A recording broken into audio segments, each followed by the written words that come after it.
Hi, my name is Tim Dodd. I'm the Local Government Program Manager in the Executive Office for Administration and Finance. This presentation is on the Community Innovation Challenge Grant, otherwise known as the CIC program, now in its third year, and the purpose of this program specifically is to inform prospective applicants about the program, how it works, why it was created, and how to apply, given that this is the third year of the program.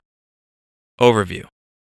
The CIC program was first launched in FY12. It was created because our new fiscal reality demands that we invest in and incentivize innovation among local governments to find new and more efficient ways of delivering core services. Now we're in our third year of the program. In the past 2 years, we've invested $6.25 million into 49 unique projects. They involve 197 municipalities that really are across the Commonwealth that span it from Mount Washington to Boston.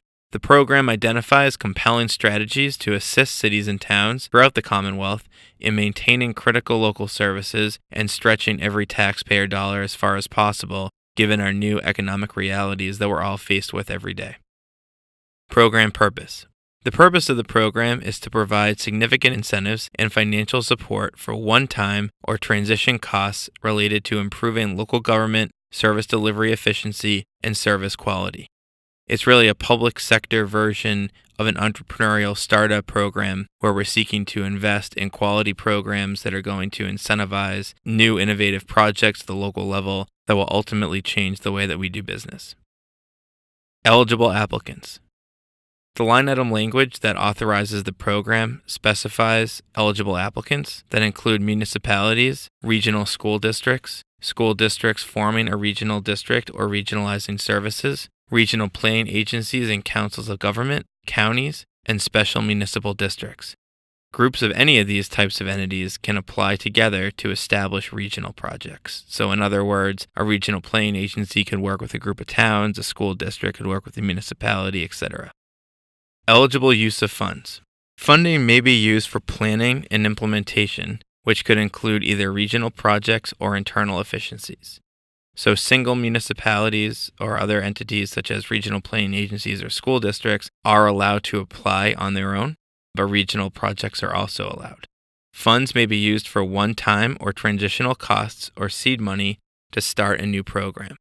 We're really also looking for projects that can be sustainable over time. And so the 1-year investment is essentially designed to establish a program that will continue to exist after the funding is gone. It's really important for me to stress at this point that feasibilities are not eligible expenditures.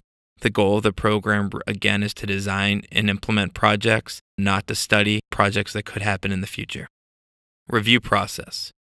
Applications are reviewed by the Office of Administration and Finance, and ultimate decisions are made by the Secretary of Administration and Finance. The criteria for selection include, but are not limited to, 7 key areas.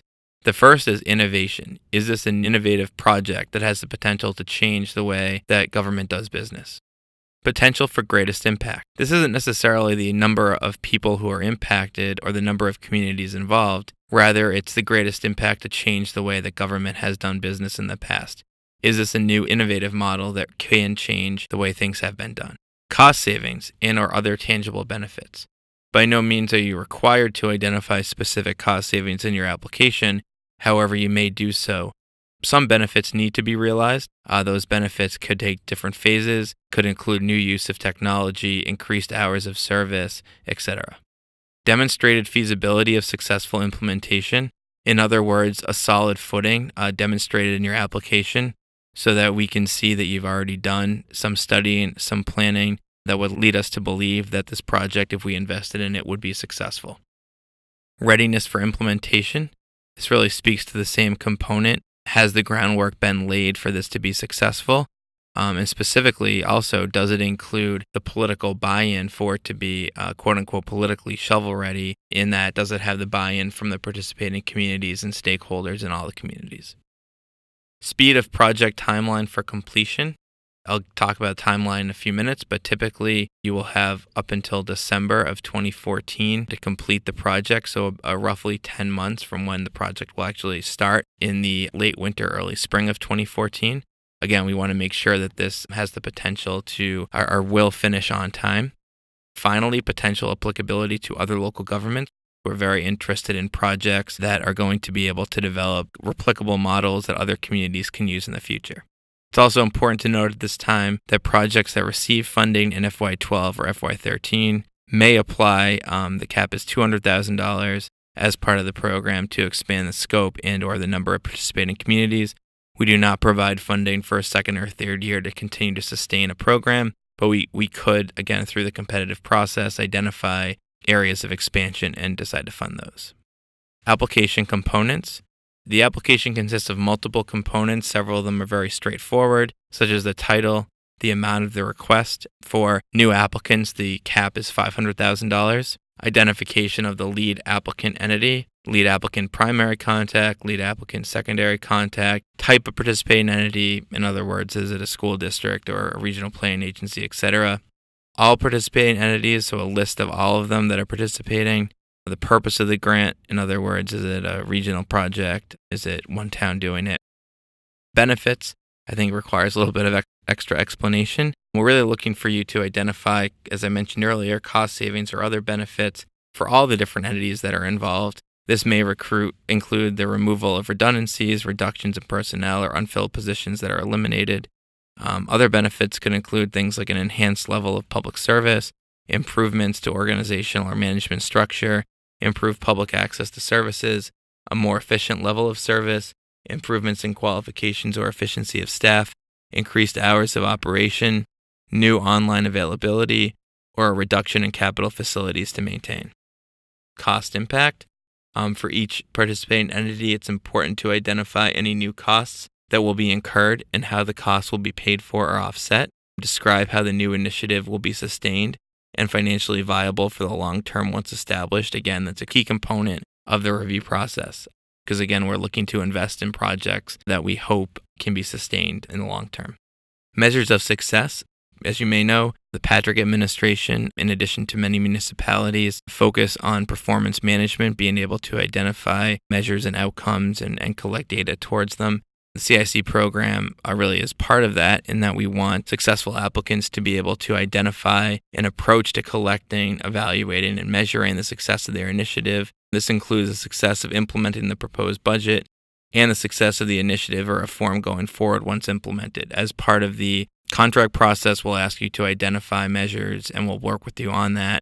And then there'll be a reporting phase that will come after that. The next parts of the application are pretty straightforward, such as a project budget for the requested amount, the project timeline. Again, as I mentioned, the typical trajectory is to start in February or March and end in December. As you will see when the application is on the website, that you may request an expanded timeline. That is an option. It is something that's reviewed as part of the review process. It could be granted, it might not be granted, or it might be modified if you were successful as an applicant. And next, identification of innovative aspects of the proposal.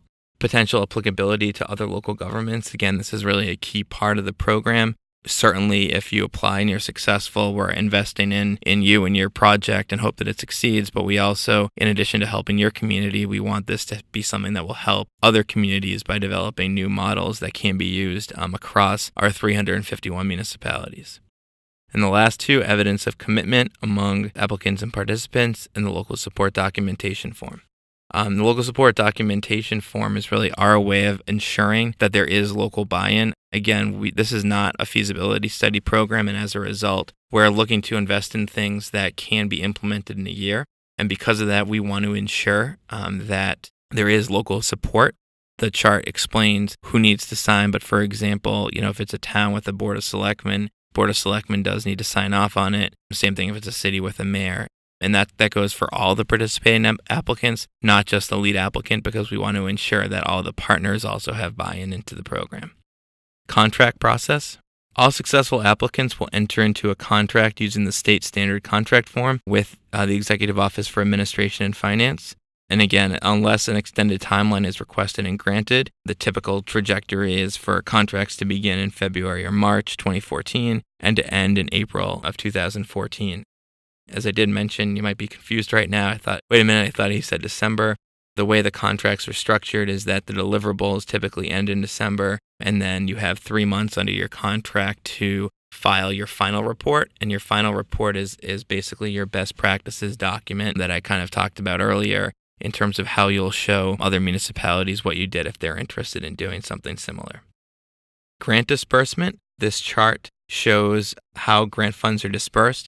As you'll see, the way funds are dispersed is based upon the size of the grant that you receive. The larger the grants, the more is dispersed in different allotments. If you receive a small grant that's $50,000 or less, or a smallest category, I should say, you would receive 90% upfront 15 days after the contract becomes effective. There's standard that 10% is withheld to the end. That's for all projects, and that's a requirement for all of them, regardless of their size. And you'll also see that payments are tied to the filing of reports. Which brings me to the last point, reporting. There are quarterly reports. Every 3 months or so, you'll be required to file a report. In your contract, as part of the contract process, you will have both a budget and a work plan, which will be attachments. The work plan will specify deliverables that you need to have accomplished at specific times. This is something that we work on together. If you're successful, we launch right into it in February and March, and we develop an agreement that works for both parties that's based on your application. So in your quarterly reports, you do need to submit the actual copies of deliverables, as well as there's some reporting questions in terms of us being able to see where you're at on your budget, where you're at with the other deliverables and things like that. The next type of reporting is the final report. This is in an outward-facing document that will eventually, probably about 7 or 8 months after the conclusion of your project, it will be available on the state's website, and certainly that'll be announced, and we'll work on it together and go through it. But the general idea, again, is to be able to provide an implementation plan so that others can do similar projects. And the final type of reporting is the annual report. As I previously mentioned, as part of your contract process, you will come up with measures, typically between 3 and 5. And every year for 3 years, we'll ask you to report where you're at on those. It's a very straightforward short form. I hope this presentation explains the CIC program, why it was created, how to apply, and hopefully answer some of your questions. Please do not hesitate to contact me should you have any questions during the application process. And thank you very much for listening and for your interest in the program.